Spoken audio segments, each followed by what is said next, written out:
Let me show you how we can use Lightroom to add contrast to our images and make them pop. As always, feel free to follow along this tutorial by downloading the raw file from the link in the description of the video. And now let's begin. And as always, we're going to start things in the basic panel, so let's expand it.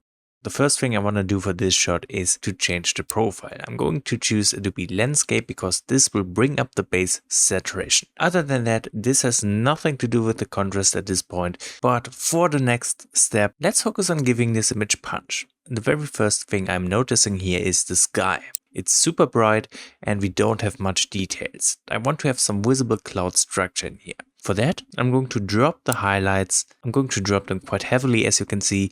And what this will do is it will reveal a lot more of these clouds in here, making the whole sky portion more interesting this way. Of course, dropping the highlights like that, the sky does become darker and thus we're kind of losing contrast. But I first want to reveal detail and then add back contrast to the image. My next thought is this image should be darker. For that reason, I'm going to bring down the shadows, making the darker parts of the image even darker. This will help with the contrast, but we need to be really careful to not underexpose the very darkest parts of the image, and therefore we always need to pay close attention to the histogram, because this will indicate if there's clipping in the darker or brighter parts of the image. Just like now, this pink arrow right here shows a little bit of clipping on the far left side of the image.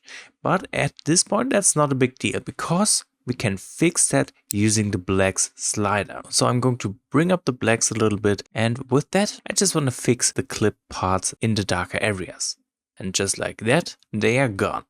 Of course, again, raising the blacks will result in less contrast overall, but since we have heavily dropped the shadows, it doesn't matter that much. Now we have adjusted the highlights, the shadows and the blacks. We still have the whites slider left. And with that, we can add a lot more punch to the image simply by raising it. This will make the brighter areas brighter, but again, we need to pay close attention to the histogram. We don't want to introduce clipping. And I think right here we're at a good spot. Okay, that's looking good so far. Let me show you the before and after comparison so you can see what we have achieved by just adjusting 4 sliders in the basic panel of Lightroom. Now let's see what we can do on top. What I like to do is to bring up the texture for a little more sharpness. Then we can use the clarity slider, raise it a bit to increase the midtones contrast. And I can bring up the dehaze slider, which will just generally improve the overall contrast. Of course, I also want to bring up the vibrance to make this image a little more colorful. And while we're at it, let's also bring up the saturation. Okay, and that's the image after the basic adjustments. Again, let's compare to before. It looks much better with much stronger contrast and more intense colors. Now that we have done the basic adjustments, let's focus on a few areas locally with masking. So let's open up the masking panel. And the first thing I want to do is to make the mountain in the back stand out a little more. Therefore, I'm going to use the new landscape mask. You might think you want to choose mountains here. As you can see, we are selecting the mountain, but we're also selecting the forest in the foreground, which is a bit annoying. So I'm going to choose the natural ground selection. Let's click on create mask. We're still selecting more than we want, but we have an easier time cleaning up the selection. I just need to click on subtract. Let's choose a linear gradient and I'm going to drag it up like this. Or we could also subtract the brush and just clean it up like that. And here we have a perfect selection for the mountain in the distance. Now what I want to do to make it pop, the mountain itself is a little bit darker than the sky. So I'm going to further increase the darkness of the mountain to make it pop. So I'm going to bring up the contrast. You will see this will make it darker and thus it will be much more noticeable in front of these bright clouds. I'm also going to bring up the temperature a bit since I think the mountain looks a little bit too bluish, but that's looking great. Then let me use another landscape mask. This time I want to target the water. Let's select it and click on create mask. Lightroom does have some issues properly selecting the water, especially with those blades of grass looking out of it. I'm going to fine tune the selection a bit. I'm using a linear gradient just to get rid of a few parts here. I'm also going to subtract a radial gradient specifically for these grass blades on the left side. I think that should be enough. Now with this selection, I'm going to add more punch to the water, and that is really simple. All I need to do is to bring up the whites and look what happens. Instantly it's looking much better. I can also bring up the highlights, just need to be careful again to not introduce any clipping. Of course, physically this might not make sense since the water becomes a little bit too bright, but I don't really care about those natural looks. What I want to do as well for the reflection is to introduce some texture, and this will help making everything look sharper. Alright, beautiful. Then let's focus a little on these yellow flowers. I'm going to start with a new linear gradient, covering them like this. Then I'm going to subtract a color range mask, and I'm going to click on those yellow flowers with that color range mask eyedropper. What I'm going to do now is to make the foreground darker, except for these yellow flowers, and in turn we will make them pop. So all I need to do is to bring down the exposure, just like this, and these yellow flowers become way more visible this way.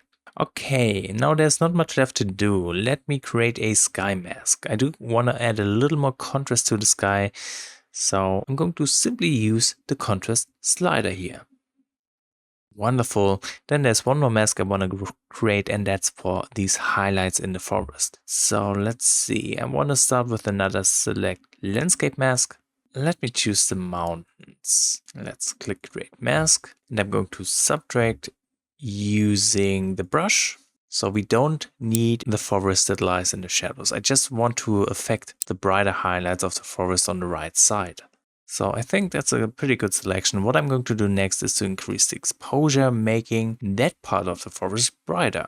We're kind of making the light that is hitting the trees more intense this way. I'm also going to slightly raise the shadows, and I want the light to feel warmer. So I'm going to bring up the temperature.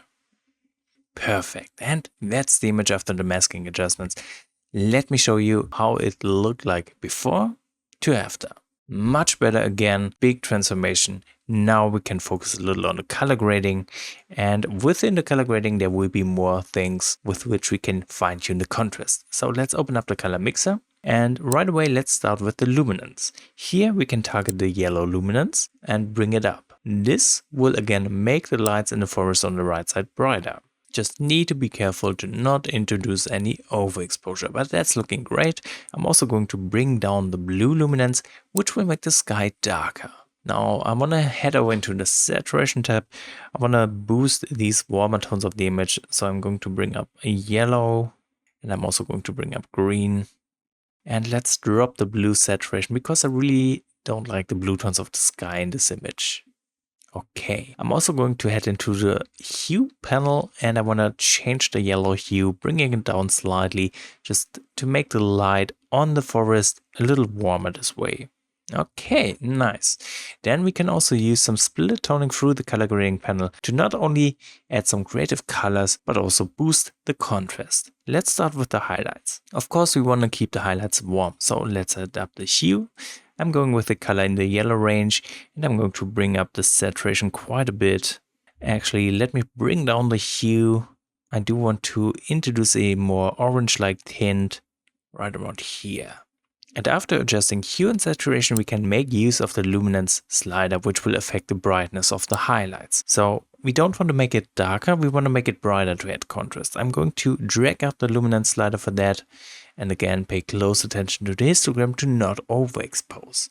But that's looking good already. Then let's head over into the midtones. Again, I'm going with a very warm color tone, somewhere around here. Let's bring up the saturation just a little bit, and then let's play around with the luminance. Again, I'm bringing up the luminance, which will make the midtones of the image brighter, just like this. All right. And I'm also going to head into the shadows. Here I want to work with a bit of color contrast. That means I'm going to choose a cold color tone for the shadows. And let's very gently bring up the saturation. And then I'm going to drop the luminance, making the darkest parts of the image just a little darker this way. Perfect. And let me deactivate the split toning to see the image from before to after. Let's also open up the calibration panel. Here, I want to bring down the blue primary hue a little bit. I just like what it does to the colors of this scene, and I'm going to bring up the saturation a little bit as well. Okay, then the only thing left to do is the sharpening in the details panel. So let's expand the details panel, bring down the radius, increase the details, add a bit of masking. I'm holding down the Alt key so we can see where the masking is applied, and I'm going to bring up the sharpening. Alright, done. So that's the image after the Lightroom adjustments. What I'm going to do next is to apply a little bit of focus stacking, because you can see these flowers in the foreground are out of focus, and that's not what I like. So I have shot another image. I'm going to select the second one, and then let's click on synchronize. Make sure to check all and hit synchronize. Once this is done, I'm going to do the focus stacking in Photoshop. So right click on the images when both are selected like this, go to Editing and open as layers in Photoshop. Okay, once we have that, what we need to do next is to align both layers. I'm selecting both of them, then go to Edit, choose Auto Align Layers and hit OK. This way we are making sure everything is perfectly aligned, and now we can start with the focus stacking, which is really simple for this image. I'm going to hold down the Alt key and click on the layer mask icon, which will create a black layer mask on the layer for the focus on the foreground. Now I'm going to use a brush, set the foreground color to white, and I'm going to brush on the layer mask where I want the layer beneath it to be revealed. That means I'm going to brush over the flower right here with the white brush, and this will reveal the sharp flower from the focus stacking layer. So I'm just going to brush over the foreground a bit like that, and that's how we can nicely do some quick and easy focus stacking. Okay, so that's it for editing this image. I hope this little Lightroom contrast tutorial will be helpful for your images in the future. If you have any questions left, let me know in the comments, and thank you so much for watching this video.